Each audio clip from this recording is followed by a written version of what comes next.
नमस्कार साथियों, स्वागत है आपका एक बार फिर से हमारे इस यूट्यूब चैनल पर। और आज की इस वीडियो में हम लोग देखेंगे कि प्लेट टेक्टोनिक थ्योरी क्या है। इसलिए दृढ़ भूखंड को हम लोग प्लेट कहते हैं और इन्हीं प्लेटों के अध्ययन को हम लोग प्लेट विवर्तनिकी सिद्धांत कहते हैं। इस प्लेट विवर्तनिकी सिद्धांत में इन्हीं प्लेटों के स्वभाव का तथा प्रवाह का अध्ययन किया जाता है। प्लेट विवर्तनिकी सिद्धांत का प्रादुर्भाव दो आधारों पर हुआ है। कौन कौन से वो दो आधार हैं?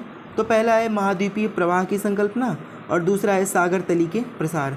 जो हैरी हेस ने किया था वो सागर तली का प्रसार के आधार पर उन्होंने प्लेट टेक्टोनिक की व्याख्या की थी और उन्होंने 1960 ईस्वी में इसकी व्याख्या की थी। ये हैरी हेस कहाँ के निवासी हैं? ये यूएसए यानी कि अमेरिका के निवासी हैं।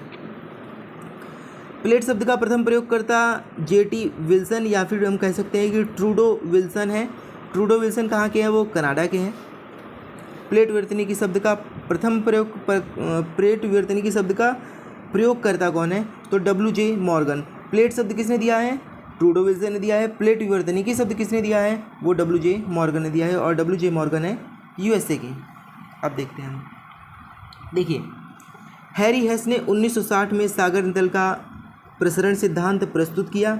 इसी का वैज्ञानिक व्याख्या मॉर्गन ने दिया तथा प्लेट विवर्तनिकी सिद्धांत का प्रतिपादक मॉर्गन को माना गया। प्लेट विवर्तनिकी सिद्धांत के सहयोगी ट्रूडो विल्सन है पहले नंबर पे, दूसरे पे हमारे हैं DM मैकेंजी और तीसरे पे हमारे हैं RL पार्कर जो कि यूएसए के हैं। मैकेंजी हमारे ब्रिटिश के हैं, ब्रिटिश यानी कि इंग्लैंड के हैं, और ट्रूडो विल्सन हमारे कनाडा के हैं।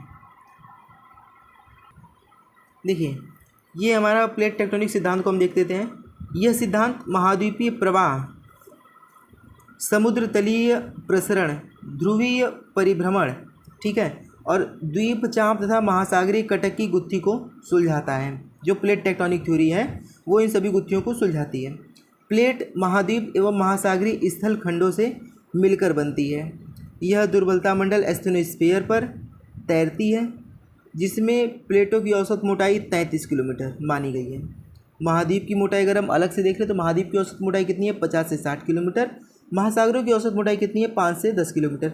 जो महासागरों की मोटाई इसलिए कम है क्योंकि ये भारी होती हैं, ये भारी प्लेटों से बनी होती हैं, या फिर हम कहें तो बेसाल्ट से बनी होती हैं। और जो महासागरीय ये हल्की प्लेटों यानी कि ग्रेनाइट से बनी होती हैं।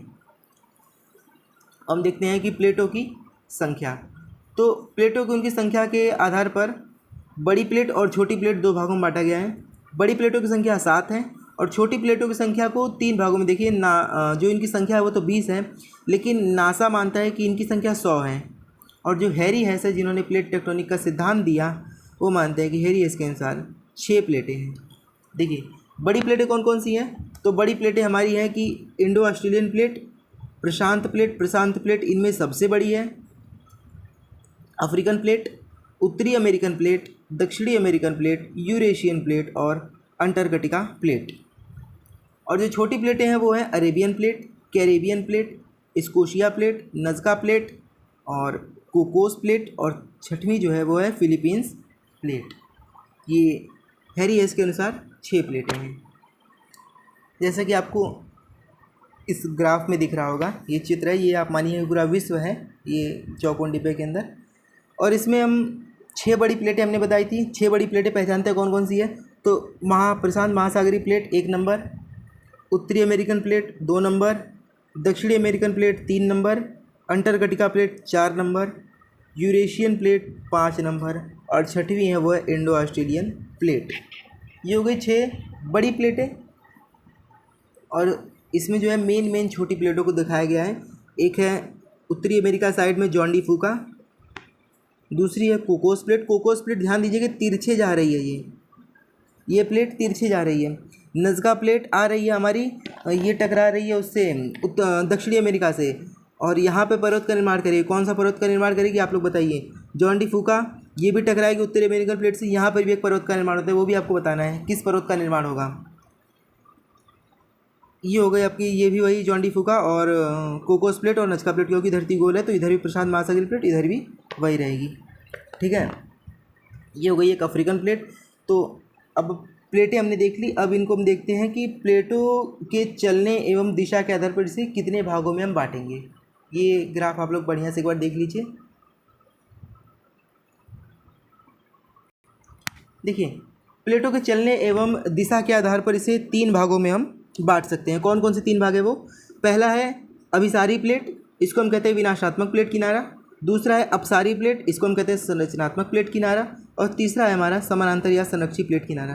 अब इसी हम जो पीछे हमारा ग्राफ था, इसी में हम देखते हैं अभिसारी प्लेट मतलब कि वो दोनों एक दूसरे के आमने सामने आएंगी। ये देखिए, जॉन डी फूका प्लेट इधर जा रही है, उत्तरी अमेरिकन प्लेट इधर आ रही है, तो यहाँ पे हो गई अभिसारी प्लेट किनारा, ये हो गई अभिसारी प्लेट किनारा। ये दोनों लड़ने वाली हैं, तो यहाँ पे विनाश होगा। दूसरा हमने बताया अपसारी प्लेट किनारा। अपसारी प्लेट मतलब कि दो प्लेटें एक दूसरे के विपरीत जाएंगी। इसमें ऐसा तो कोई उदाहरण नहीं, इसमें हाँ देखिए यहाँ पर है, प्रशांत महासागरीय प्लेट इधर आ रही है और जॉन डी फूका प्लेट इधर जा रही है, तो ये हो गई अपसारी प्लेट किनारा। और यहाँ पर क्या होगा उसके बाद, जब एक प्लेट इधर जा रही है, एक प्लेट इधर जा रही है, तो यहाँ पर धरती के नीचे ज्वालामुखी भरा है, यहाँ पर जैसी ही दरार होगी ज्वालामुखी का लावा फूट के बाहर आ जाएगा। ठीक है। और तीसरी होती है संरचनात्मक प्लेट किनारा, तो समानांतर प्लेट किनारा। तो अफ्रीकन प्लेट सीधे जा रही है और इंडो ऑस्ट्रेलियन प्लेट भी सीधे जा रही है, तो ये दोनों आपस में कभी टकराएंगे नहीं। इनको हम संरक्षी प्लेट भी कहते हैं कि ये दोनों आपस में इनकी कभी टक्कर नहीं होगी। ठीक है, तो हम चलते हैं प्लेटों को बारी बारी से अब समझेंगे। देखिए, प्लेटों को समझने से पहले इसको हम एक बार देख लेते हैं।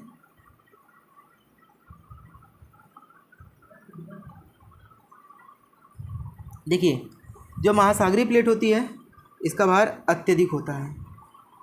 क्यों अत्यधिक होता है? क्योंकि यह बेसाल्ट से निर्मित उच्च घनत्व की प्लेटें होती हैं। जैसे प्रशांत महासागरीय जो प्लेट है वो बेसाल्ट की बनी प्लेट है, क्योंकि महासागरीय प्लेट है। अब महाद्वीपीय प्लेट पे आते हैं, इसका भार कम होता है क्योंकि यह ग्रेनाइट से निर्मित होती है और ग्रेनाइट का घनत्व जो होता है वो कम होता है। जैसे यूरेशियन प्लेट, जितनी भी महाद्वीपीय प्लेट हैं सब ग्रेनाइट की बनी होती हैं और जितनी महासागरीय प्लेट है सब बेसाल्ट की बनी होती है। अब प्लेटों के चलने एवं दिशा के आधार पर इसे 3 भागों में बांटा जाएगा। अभिसारी प्लेट या फिर विनाशात्मक प्लेट, अपसारी प्लेट यानी कि संरचनात्मक प्लेट, और संरक्षी प्लेट यानी कि शियर सीमा। चलिए इसको बारी बारी देखते हैं। देखिए, अभिसारी या फिर विनाशात्मक प्लेट, जब दो प्लेटें आमने सामने संचलित होकर टकराती हैं तो अधिक घनत्व वाली प्लेट कम घनत्व वाली प्लेट के नीचे चली जाती है, जिसे अधोगमित क्षेत्र क्षेपण अवनयन कहा जाता है। ठीक है। इसी प्लेट के टूटने से एस्टेनोस्फीयर में मैग्मा का निर्माण होता है, जिसे बैनी ऑफ जोन कहा जाता है। अब देखिए, हम सभी लोग जानते हैं कि धरती के नीचे का तापमान बहुत ही हाई होता है। एक प्लेट ये नीचे जाती है, नीचे का तापमान बहुत हाई होता है, ये प्लेटें गलती हैं, गल के मैग्मा का निर्माण करती है, जिसे हम लावा कहते हैं। ठीक, ये लावा होगा और जब धरती के जब बाहर आएगा तो इसे हम मैग्मा कहेंगे। तो यहाँ पर होगा मैग्मा का निर्माण होगा। कटक का निर्माण यहाँ पे भी होगा लेकिन बहुत ही कम होगा। ठीक है। दूसरी पे हम आते हैं।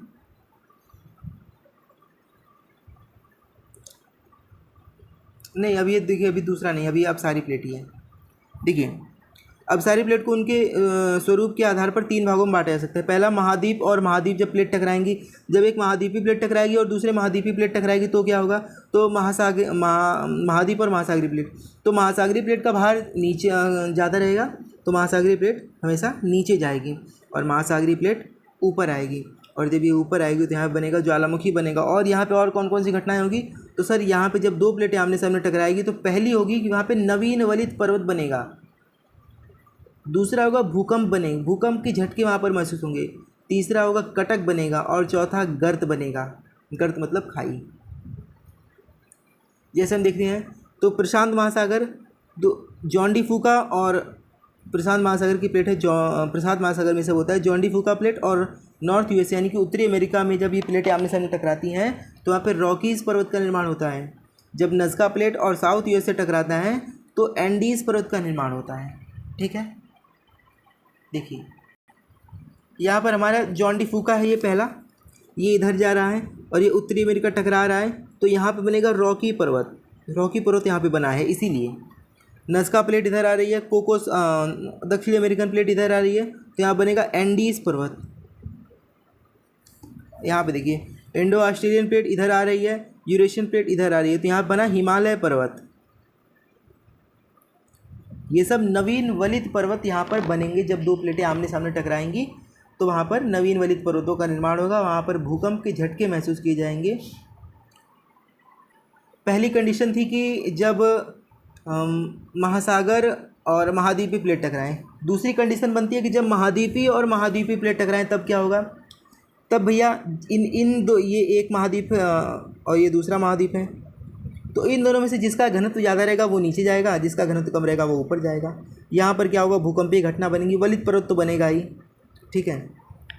और कटक गर्त तथा ज्वालामुखी घटना नहीं होगी, कटक गर्त और ज्वालामुखी नहीं बनेगा। इसीलिए जो आप देखते हैं कि भारत का जब हिमालय बना तो वहाँ पर कोई कटक नहीं है, हमारे यहाँ कोई भी ज्वालामुखी नहीं है भारत की मुख्य भूमि पर। जबकि प्लेटें टकराई हैं, अगर ये महासागरीय और महाद्वीपीय टकराती तो ज्वालामुखी बनता, लेकिन महाद्वीपीय और महाद्वीपीय प्लेट टकराई हैं, इसीलिए हमारे भारत के क्षेत्र में एक भी ज्वालामुखी नहीं है। जैसे देखिए यहाँ पर दिया भी गया, यूरेशियन प्लेट और इंडो ऑस्ट्रेलियन प्लेट जब टकराई तो हिमालय पर्वत बना, और लेकिन ज्वालामुखी नहीं बना। इसको आप ख्याल करेंगे। तीसरी हमारी जो प्लेट है, जो अभिसारी प्लेट का उदाहरण है, महासागरीय प्लेट और महासागरीय प्लेट जब आपस में टकराएंगी तो क्या होगा भैया, तो वही कंडीशन है कि जिसका घनत्व ज़्यादा रहेगा वो नीचे जाएगी, जिसका घनत्व इनमें से कम रहेगा वो ऊपर आएगी। यहाँ पे क्या बनेगा, भूकंप आएगा यहाँ पर, और महासागर टकरा रहे हैं तो ज्वालामुखी बनेगा, इससे कटक का भी निर्माण होगा और कटकों के सहारे गर्त का भी निर्माण होगा। जैसे उदाहरण देखते हैं, प्रशांत और जापान का या फिलीपींस सागर, ये जब टकराती है तो जापान में आप देखिए ज्वालामुखी भी है, जापान में भूकंप भी आते हैं और गर्त भी बनता है। मैरियाना गर्त फिलीपींस में है। कितनी इसकी गहराई है, 11,033 मीटर, यानी कि 11.33 किलोमीटर इसकी गहराई है। 22 है, यहाँ पे लिखा गया 22 मीटर, कहीं कहीं 33 लिखा होता है, कहीं कहीं 22 लिखा होता है। 11,022 मीटर इसकी गहराई, तो यहाँ पे बना गर्त बनाइए, ठीक है। अब हम चलते हैं अपने दूसरे पार्ट पे, जो है अपसारी प्लेट किनारे, जिससे किसी प्लेट का निर्माण होता है। देखिए ये है हमारा अपसारी प्लेट, ठीक, या फिर इसको हम कहते हैं रचनात्मक प्लेट। यह प्लेट एक दूसरे से दूर जाती है, जिससे महासागर, गर्त, कटक एवं ज्वालामुखी घटनाएं देखी जाती हैं। इसमें क्या हो रहा है कि एक प्लेट दूसरी प्लेट की विपरीत दिशा में जाएगी, एक इधर जा रही है दूसरी इधर जा रही है, तो यहाँ पर क्या बनेगा, धरती के नीचे लावा है। जब दोनों प्लेटें, यहाँ एक इधर जाएगी एक इधर जाएगी, यहाँ पे जगह खाली हुई, जब जगह खाली हुई धरती के नीचे का लावा निकल के ऊपर आएगा ज्वालामुखी बनेगा, ज्वालामुखी बनेगा तो कटक का निर्माण होगा, और कटक के सारे गर्त बनते हैं, ये मैं पहले बता चुका हूँ। अब देखिए, जो हमारी तीसरी प्लेटें होती हैं वो है संरक्षी या फिर समानांतर प्लेट। ये प्लेट एक ही दिशा में अग्रसर होती हैं, जिससे सागरों एवं खाड़ियों का निर्माण होता है। इस प्रकार के प्लेटों के गमन को शीयर सीमा कहा जाता है, जो अक्षीय द्रोणी लाल सागर एवं रूपांतरण भ्रंश सैन एंड्रियास कैलिफोर्निया को जन्म देती है। देखिए ये भारतीय प्लेट है, इंडो ऑस्ट्रेलियन प्लेट, ये अफ्रीकन प्लेट है, ये दोनों ऊपर जा रही हैं, तो यहाँ पर होगा संरक्षी प्लेट, ये यहाँ पर हो गया, ये हो गई आपकी संरक्षी प्लेट का ये उदाहरण हो गया। तो उम्मीद है आपको ये वीडियो पसंद आई होगी। अब हम मिलेंगे अगले किसी वीडियो में किसी नए टॉपिक के साथ।